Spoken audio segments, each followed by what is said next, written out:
সুইজারল্যান্ডে বাচ্চা জন্মগ্রহণ পরপরই বাসায় হেবা মারা আসে, তারা সব কিছু বলে দেয়। তো আমরা তো জানি না যে পানির টেম্পারেচার কতটুকু বেবি নিতে পারবে।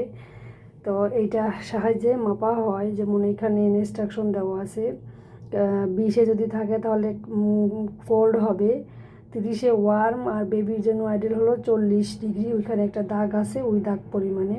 তো আমি এখন মেপে দেখাচ্ছি পানি কতটুকু গরম।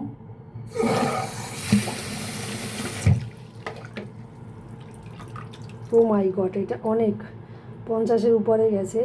তো এটাকে আমি এখন ঠান্ডা করব। আমাদের এখানে ঠান্ডা এবং গরম দুটোই আছে ট্যাবের ভিতরে। তো আমি ঠান্ডা পানি মিক্স করে দেখব। ঠান্ডা পানি মিক্স করার পর কী হয় দেখা যায়।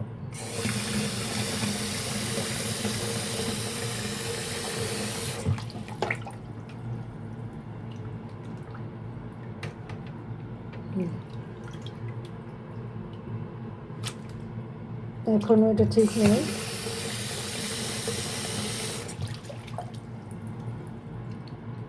এই যে এখন যেটা আছে এটা একদম পারফেক্ট 40 ডিগ্রি, এভাবে যে 40 ডিগ্রি সেলসিয়াসে আছে।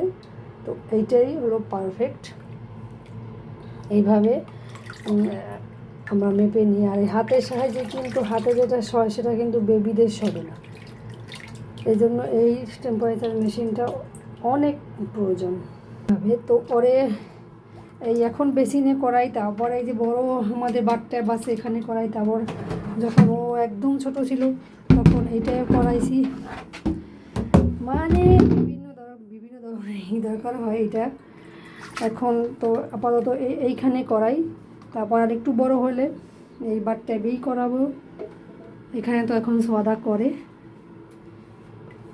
এই তো এইভাবে এইটা হলো দিয়ে একদম বেস্ট মাপার পানির টেম্পারেচার, যে বেবি কতটুকু পরিমাণে সইতে পারে।